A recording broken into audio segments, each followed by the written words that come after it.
bien, je vous retrouve pour un nouvel update, toujours avec mon fond magnifique parce que comme je vous dis, je prends de l'avance. Mon fond magnifique, hein, je dis ça avec humour parce qu'on a un mur blanc.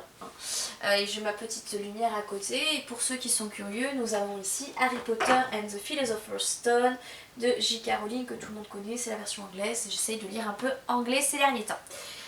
Alors, cet update, pareil, je vais vous présenter 5 livres. Comme d'habitude, j'en ai pas beaucoup en physique parce que soit je les ai rendus parce qu'on me les a prêtés, soit je les ai eus sur ma liseuse.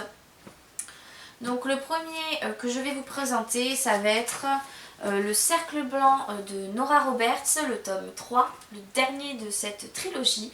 Donc c'est La Vallée du Silence, le nom de ce tome-là. C'est pareil, comme je vous l'ai dit, je vous mettrai une image sur le côté pour que vous voyez en fait à quoi il ressemble.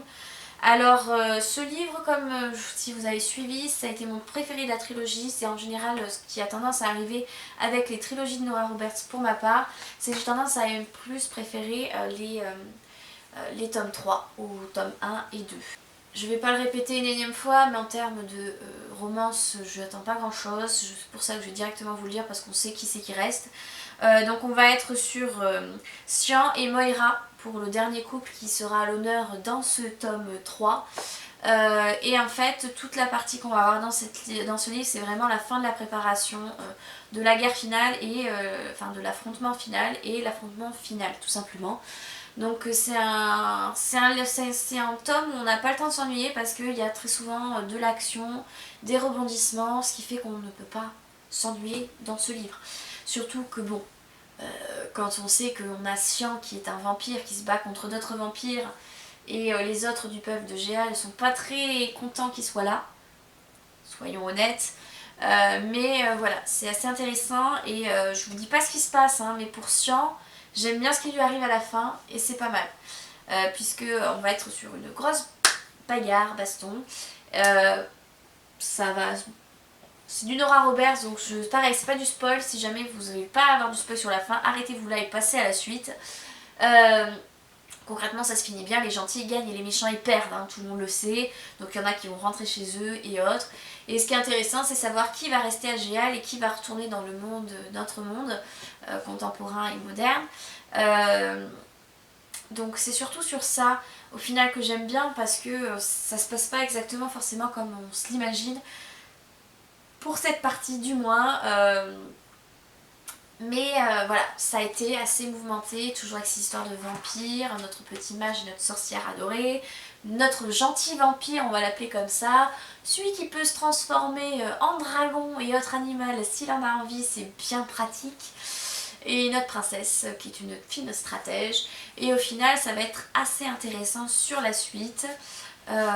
Et de mettre cette pâtée à Lilith qui le mérite amplement parce que pour moi c'est une femme enfant pour y gâter qui ne supporte pas la frustration.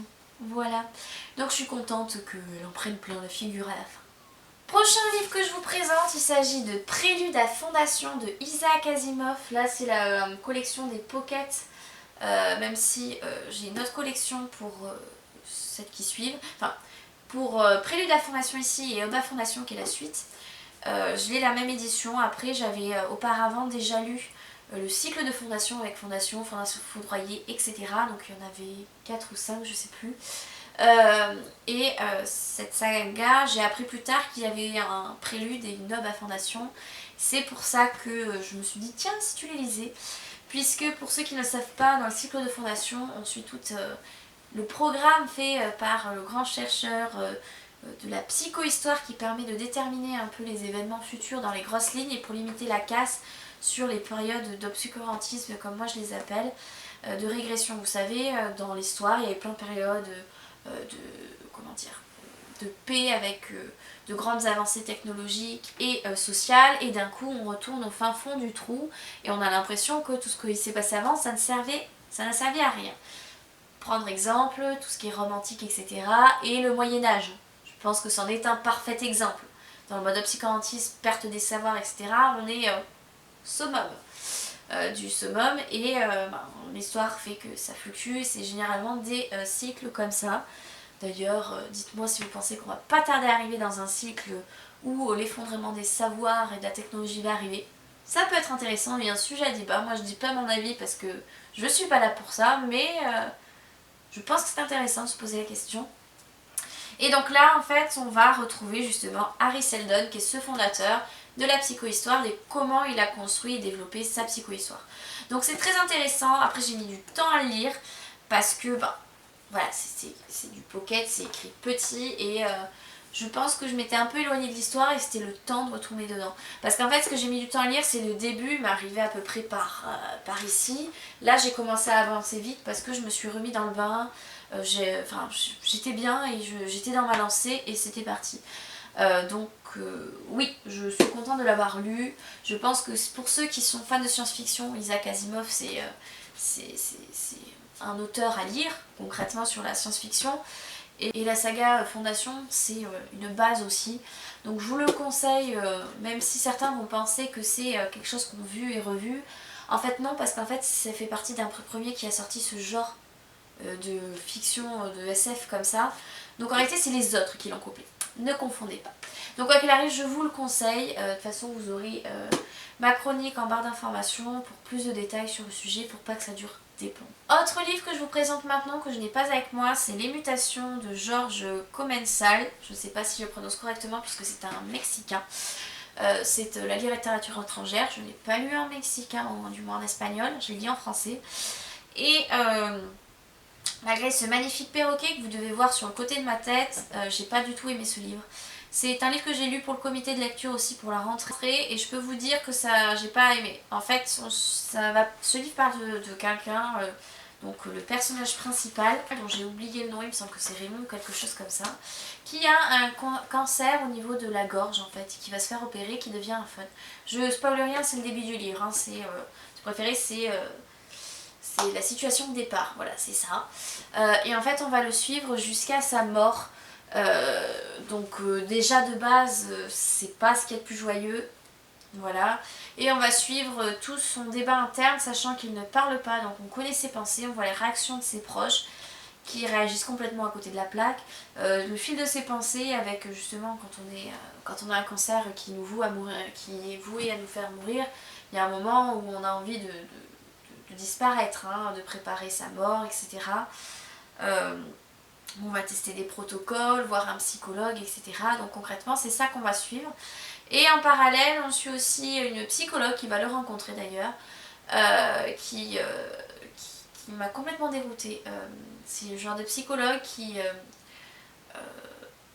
faut savoir que ça se passe bien sûr au Mexique et qu'au Mexique, et ben, les psychologues sont des psychiatres, donc ils peuvent prescrire des médicaments. Donc elle le suit certes, mais cette psychologue m'a déroutée complètement parce que ayant fait une licence de psychologie et plus ou moins terminé mon master 1 de psychologie, autant vous dire que d'un point de vue déontologique, on n'est pas au summum de ce qu'un psychologue est censé faire. Voilà. Donc en fait on va suivre ces deux personnages et concrètement il n'y a pas de rebondissement, c'est pas folichon.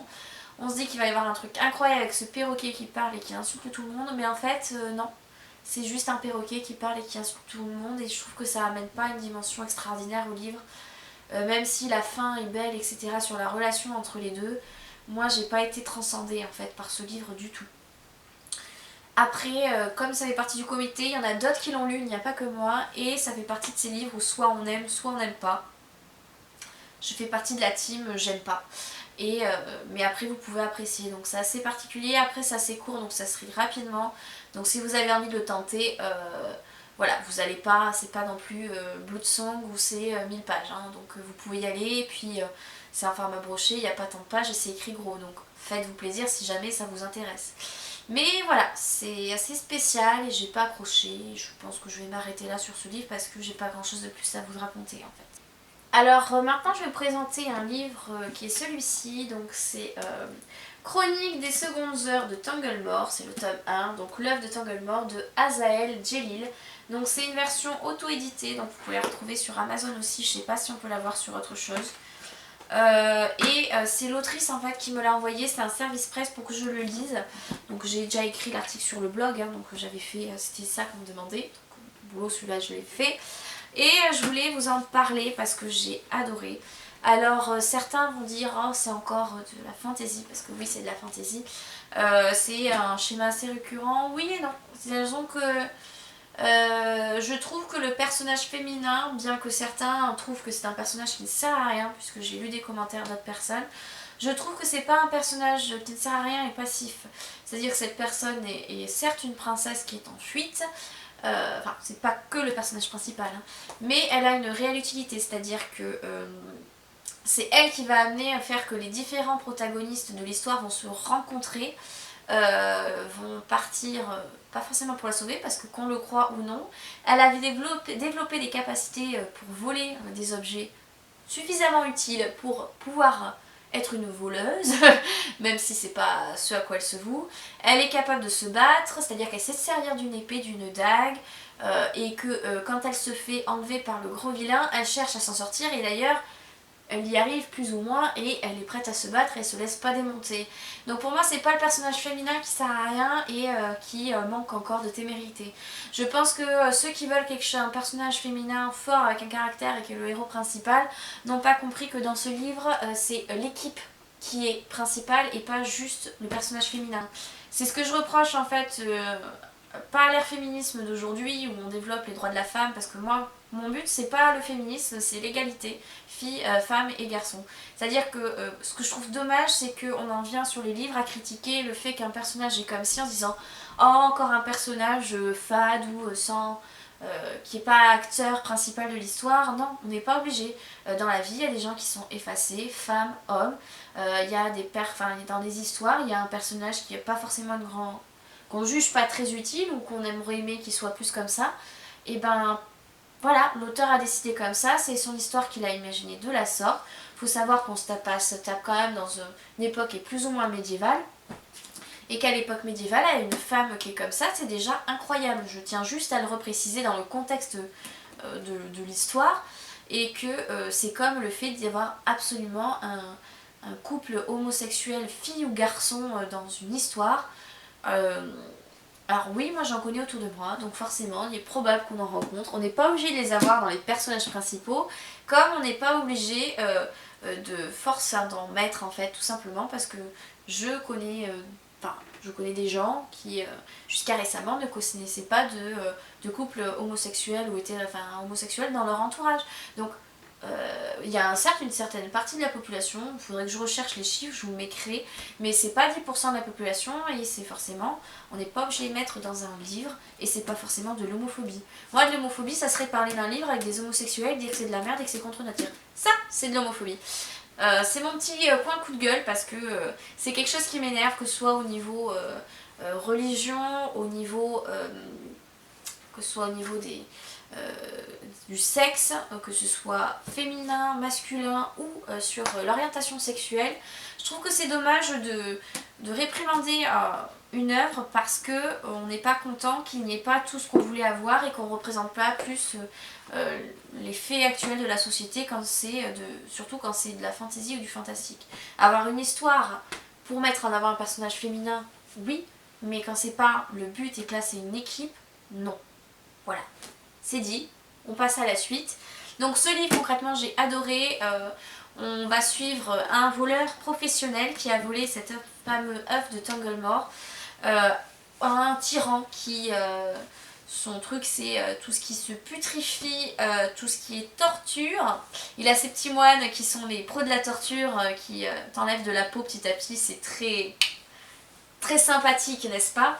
Donc il veut dominer le monde, jusque-là rien d'extraordinaire, rien ne change sous le soleil, et qui veut justement épouser, parmi d'autres épouses, hein, c'est pas la seule, cette princesse-là pour mettre justement, finir d'achever le peuple du grand Hagar, qui est le dernier qui s'oppose à lui. Donc ce qu'il veut en fait c'est épouser cette femme pour enlever tout espoir au peuple.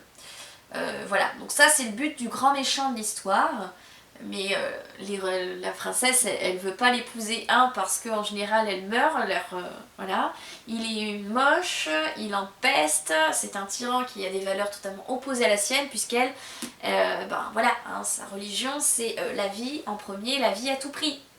Pas tout à fait ça ce qui est demandé, mais voilà. Et c'est assez intéressant, on voit les personnages à la fin du livre en fait.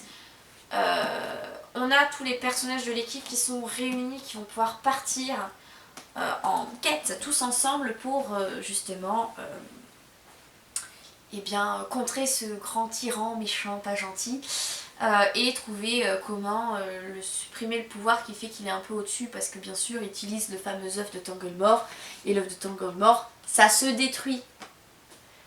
Oui, ça vous fait pas penser à un petit anneau avec un grand œil type Sauron? Non, ça va être un peu du même principe, mais c'est pas le seul qui a un artefact magique qui fait qu'il est au-dessus de tout le monde. Hein. Donc voilà. Mais en gros, j'ai beaucoup aimé et les suites sont déjà sorties. Donc là, c'est en réalité, cet ouvrage est sorti en plusieurs fois. C'est-à-dire qu'il y a eu un premier livre où il y avait ce livre et une autre partie en plus, et c'était le tome 1. Et depuis, ça a été redécoupé, il me semble, en 3 ou 4 tomes. Et du coup, voilà, faites attention si jamais vous voulez l'acheter. Et par contre, je vous le conseille. Il est vraiment bien et je dois avoir le prix. Il est à 17,90, neuf. Mais c'est assez épais et surtout c'est pas comme la plupart des brochets. Là c'est écrit en petit et les pages sont suffisamment épaisses pour être confortables, mais franchement ça vaut le coup de les dépenser, surtout pour des auteurs qui sont à connaître et qui mériteraient d'être publiés. Dernier livre que je vous présentais et que j'ai lu sur ma liseuse, donc c'est pareil, un service presse qui est en auto-édition que je vous mets sur le côté ici. Alors déjà c'est un livre que j'aime bien parce que ce livre a été écrit par l'autrice pour faire plaisir à sa petite sœur et lui donner envie de lire. Donc je trouve que déjà la raison pour laquelle ce livre a été écrit est incroyablement géniale. Donc l'autrice que j'ai oublié de vous dire, donc c'est Audrey Marin-Pache. C'est un livre pour moi extrêmement jeunesse, qui a été plutôt court entre guillemets et rapide à lire. Après c'est de la jeunesse, donc forcément comparé à l'œuvre de Tanglemore dont je viens de vous parler juste avant, on n'est pas sur la même complexité d'histoire, etc. Mais c'est le but. Après on aurait pu rajouter quelques descriptions par exemple, mais franchement c'est pas très grave. Je l'ai lu, ça m'a pas forcément manqué non plus. Et si on veut chercher la petite bête de ce qu'on pourrait rajouter. Donc après... ce que j'aime bien, c'est qu'on est avec des enfants pas que, hein, mais on va suivre en fait une jeune fille qui a, comme tout le monde en fait dans ce monde, a un éclat en soi, et chaque éclat en fait a un pouvoir qui lui est associé, et c'est le jour des 18 ans à la majorité qu'on découvre, ou 16 ans, je ne sais plus, qu'on découvre en fait à quoi il est associé. Donc la jeune fille en question, elle a un éclat de soins, de guérison, et donc elle est formée sur ça. Malheureusement, on arrive à une période où, étrangement, des enfants avec des éclats de guérison, jeunes, disparaissent comme de façon très surprenante. Et en fait, on va suivre cette jeune fille qui va se faire enlever, puis se faire sauver et réenlever, enfin toute une histoire, et ça va être justement sur comment sauver les enfants qui ont été enlevés, pourquoi ils ont été enlevés et par qui. Et au final, sur ça on arrive quand même à s'en sortir, ça nous emmène pour avoir un tome 2. Je sais plus s'il est déjà sorti, donc je vous mettrai en haut avec le titre si jamais il n'est pas sorti.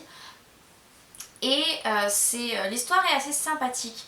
Elle est fraîche, quand on n'a pas envie de se prendre la tête, c'est suffisant. On n'a pas besoin de partir à 3 km. Et surtout qu'il va y avoir des pouvoirs, puisque leurs pouvoirs ne sont pas non plus illimités H24. Normalement ils sont uniques, j'ai bien dit normalement, puisqu'il va y avoir une petite particularité pour certains, avec des exceptions. Et c'est justement sur ça que va se jouer l'histoire au final. Je trouve qu'il change pas tant que ça. Pour moi c'est pas non plus quelque chose d'extraordinaire, mais il est suffisamment bien pour faire plaire à des enfants. Enfin, en termes de jeunesse, je trouve que c'est quelque chose qu'on peut leur proposer, et je trouve que l'autrice a bien réussi son coup. Je lui ai posé la question d'ailleurs, et oui, sa sœur du coup s'est mise à la lecture avec cette saga.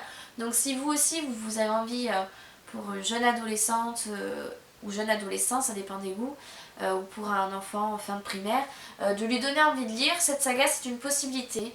Donc après, ce que je vous ai présenté pour tous les éditions auto-éditées, ce que je compte faire moi quand je les ai aimés et que je les ai pas en version papier, c'est que s'ils existent à l'achat en version papier, je pense que je me les procurerai en papier, et je me procurerai la suite notamment de celui dont je viens de vous présenter, Les Manes de l'Ombre, mais aussi l'œuvre de Tanglemore, les suites, puisqu'il y en a 2 autres comme je vous dis, je vais aussi me les acheter et pas forcément me les faire offrir ou quoi que ce soit, parce que mon but au final c'est de les soutenir dans ces démarches là, parce que on a des histoires sur pourquoi on a écrit un livre comme avec Les Manes de l'Ombre qui sont assez intéressantes, et des histoires qui sont incroyables et qui méritent franchement d'être mieux connues et mieux mises en avant.